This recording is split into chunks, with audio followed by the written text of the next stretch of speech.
Hey everyone, today I would like to share with you 5 tips I wish I'd known when I was starting out with my piano journey. These insights would save me a tremendous amount of pain and frustration, and I hope they will speed up your progress too. If you find this helpful, please like and subscribe for more piano wisdom. By age of 13, I was playing some big pieces like Chopin Etudes, Rachmaninoff Concerto No. 2, Liszt Mephistopheles and other stuff. My technique got the job done, I was playing in a very good quality, everyone was praising me for my technical capacity, but it wasn't efficient. And I didn't know about this. And over time, about 15 years into my career, having dozens of performances within one concert season and practicing 4 to 6 hours daily, all that accumulated into overuse issues, and I had a lot of pain in my hands, and I had to spend the whole year to research how to heal myself and rebuilding my technique from scratch. And I was lucky, I was able to recover and get back in shape. But many artists unfortunately get something as horrible as focal dystonia and can never really recover. So even if you are playing advanced repertoire, an inefficient technique can lead to pain and fatigue, and sometimes for many learners it happens just after a few months or a couple of years. That's why it's so crucial to develop a safe and efficient approach to piano playing. Luckily for you, there is the whole playlist with tutorials on this channel, most of them dedicated to technique efficiency, and of course there are many other musicians online which speak about such topics. But for those of you who are really serious, I'm thrilled to announce the upcoming launch of my most ambitious project yet, an in-depth piano technique rebuilding program. And it isn't just a course, it's rather a step-by-step system to help you build or completely rebuild your technical foundation. Basically, I break down the whole art of piano playing efficiency into a set of concepts, into a set of motion patterns, and provide you with exercises and with detailed tutorials on famous piano pieces so you can master proper technique as quickly as humanly possible. There's plenty material for beginners, for intermediate and for advanced pianists, and we will have even the whole section dedicated to 9 of Chopin Etudes with step-by-step tutorial how to master those without pain and struggle. The full curriculum drops December 25, so you can start working right after the Christmas. But you can pre-enroll into this course already now with 80% off. The value of this course is as great as 30 private lessons with me. So it would cost you $3,000 to take lessons with me in order to get exposed to all this information. The full price of this course is, however, $500, but if you pre-enroll now before Christmas, instead of $500, you will get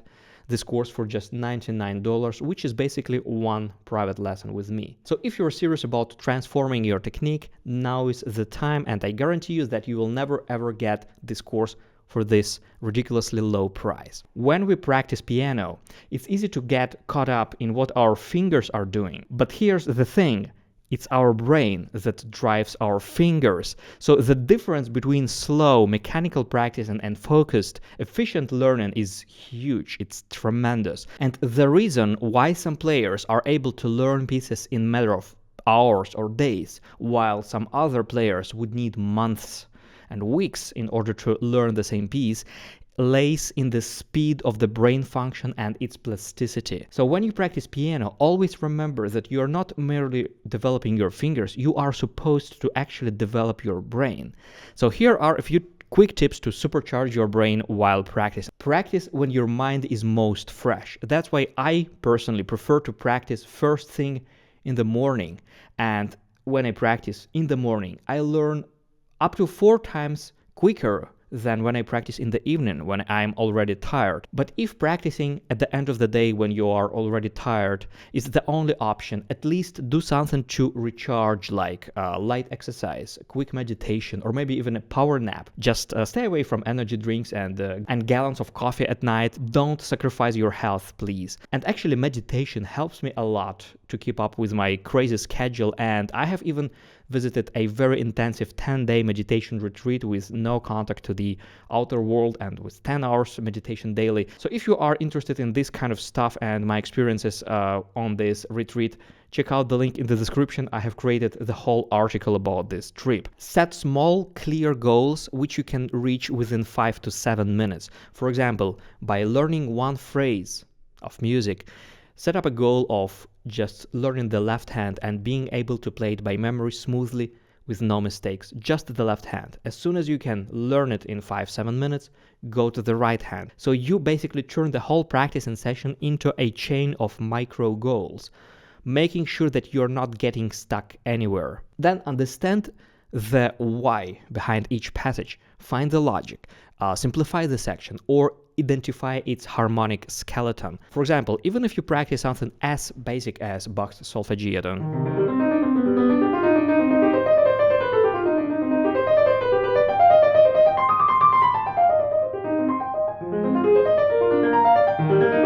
even here, your task is to understand what is really happening here, what kind of patterns we have here. So you have to understand that we have a C minor chord and then its dominant, G major. So this is our chord progression. As soon as you understand this, it will be so much easier to learn it, and then you can even practice it in other keys, because you know that if you play it in D minor, your dominant would be A major.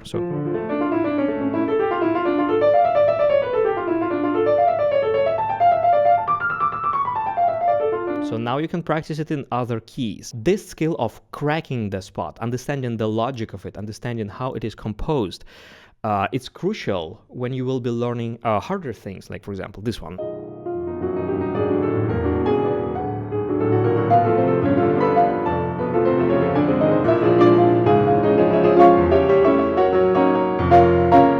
So there are a lot of things going on. So the first thing which I personally do when I come across such music, I want to understand how it is constructed. What is the harmonic skeleton? So I'm going to simplify it, to boil it down to a chord progression. Like, what kind of chord is this? So half diminished chord. And then the next one, another half diminished on G sharp now. And then this is beautiful chord, which appears to be E major 11th with the raised 11th. Very jazzy, very beautiful. And then another half diminished, and another half diminished, and then again another dominant 11th with raised 11th. So I should be able to play this spot like this.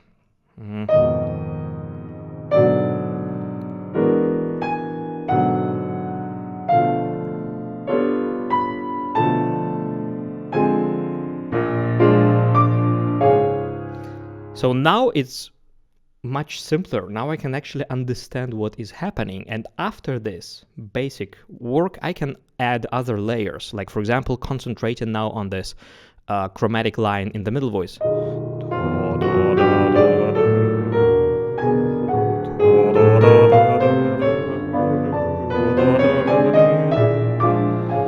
And then just learning the line of the left hand. Do bemol, mi, re, sol, fa, si bemol, re bemol. So I really disassemble everything, all the details, in order to understand like the spot from different angles, and to train my intellectual memory, to train my ear memory and my visual memory. So then I come up with the full understanding of this spot, and then ideally, of course, transposing it in a few different keys and practicing it in different keys in order to understand it and feel it functionally, and not just merely with motor memory. Or let me give you another absolutely great example. So now I'm working on this new piece.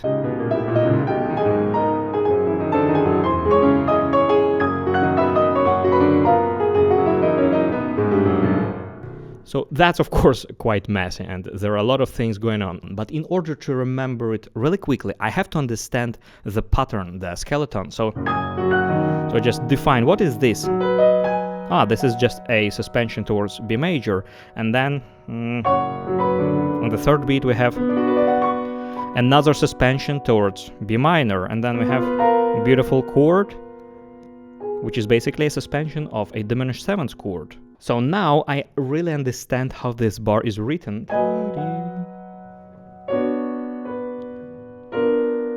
So this is basically what we have here, and then this is just our dominant ninth chord, and another beautiful chord, which is, if you know music theory, you can recognize it as a Chopin chord, which is our dominant seventh with a 6 on top. Like we could have a major version of the first ballade by Chopin, for example.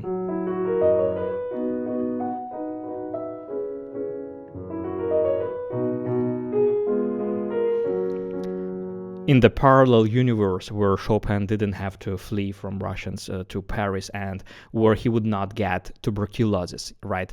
But of course, in the reality, we have a dominant seventh with a flat 6, which you have in a minor key. And of course, it's in another key. So I'm sorry to those of you who have an absolute pitch and struggled to get through the last 30 seconds of this video. I promise this won't happen again, at least in this video. So whatever you're working on, develop a few different ways how to learn it. So for example, when you work on this piece,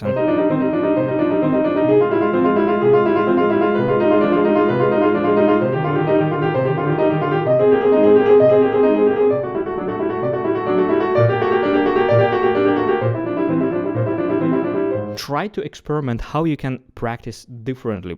For example, at first just playing the harmonic skeleton and understanding the harmonies.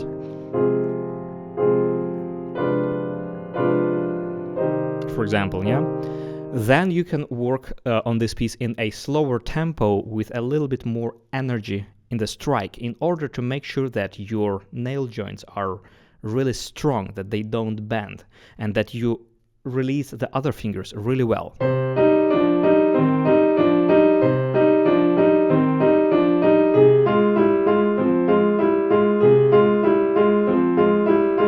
Practicing in a slower tempo needs more concentration, not less, as some people think that, oh, now I'll practice slowly, I can just rest and relax. No, you have to work much more intensively, monitoring for every slightest imperfection and making sure that when you play slowly, it's like 1000% secure.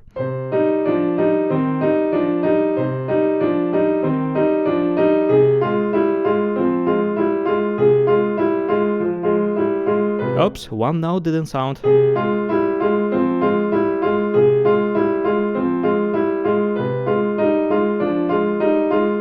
So you go through the piece, and whenever slightest imperfection happens, you really iron it out, playing it again. Then, for example, learn it in dotted rhythms, making sure that you strike all the keys with the same amount of energy, but that you relax the fingers after the hit instantly.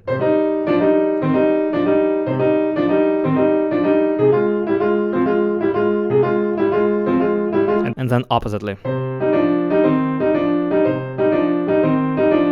Then in groups of 4 notes.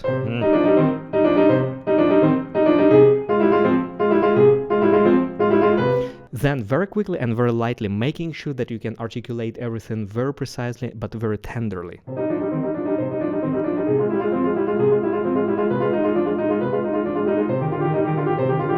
Then back to a slower tempo and with more energy in the fingers.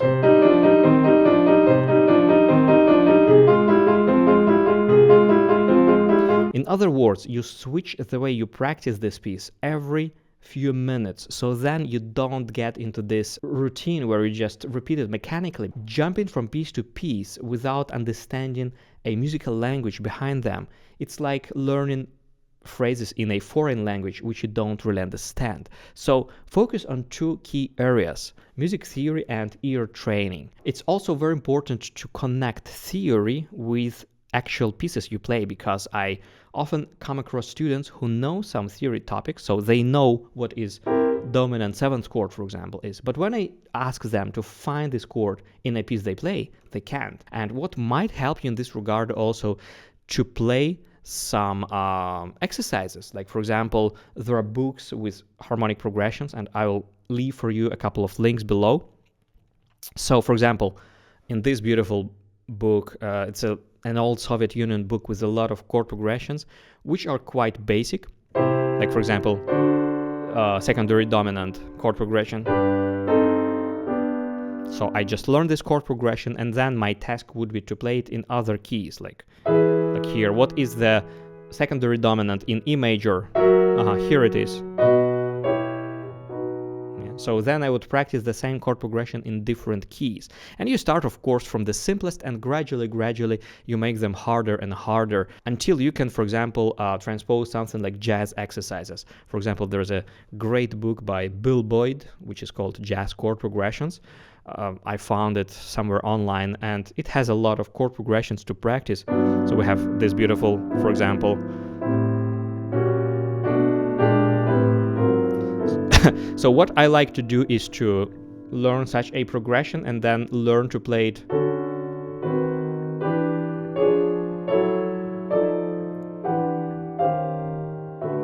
playing it in different keys, and this helps you to feel music functionally, and this trains your ear tremendously. That's why transposing is so helpful. Or, for example, you learn somewhere in your music theory book or somewhere online that there is such a thing like plagal cadenza, which is basically a one-for-one relation.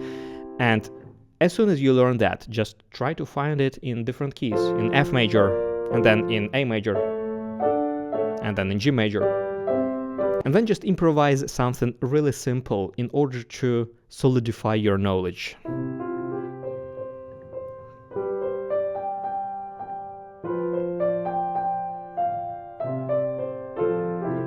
And incorporating this element into your improvisation. Alright, let me be real with you. The next tip is extremely important, but most learners miss it completely.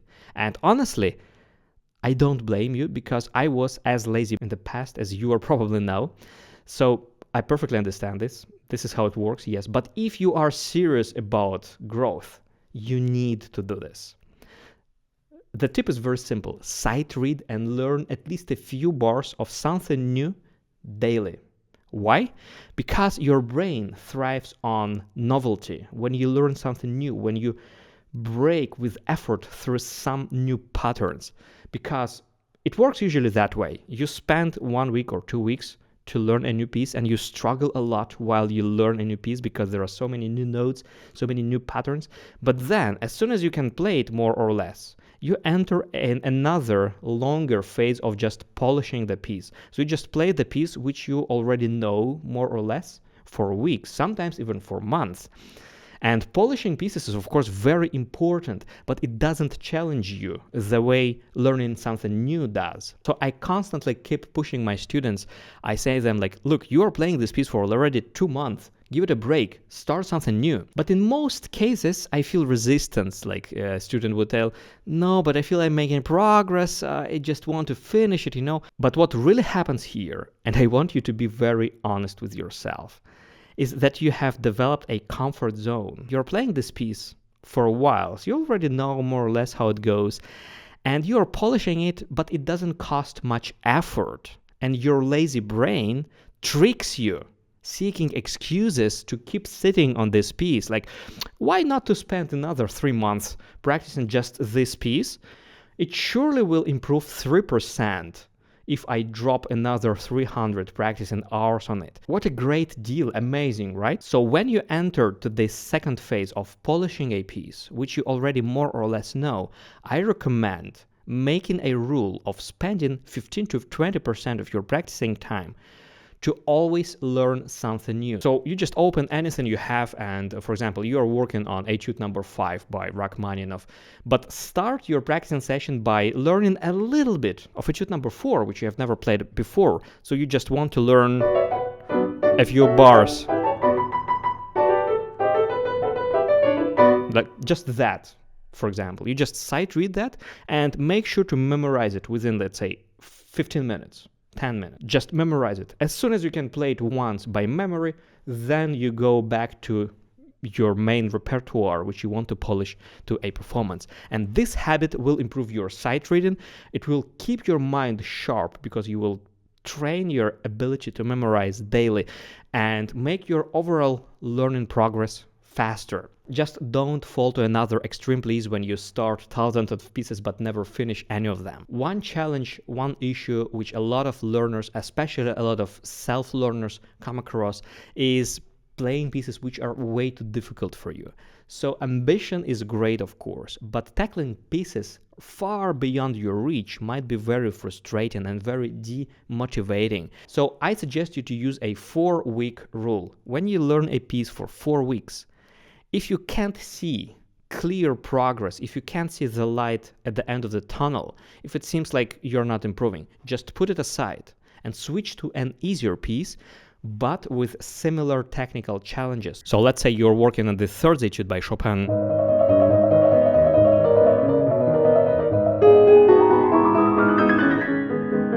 And you work on it 1 month and it doesn't get better.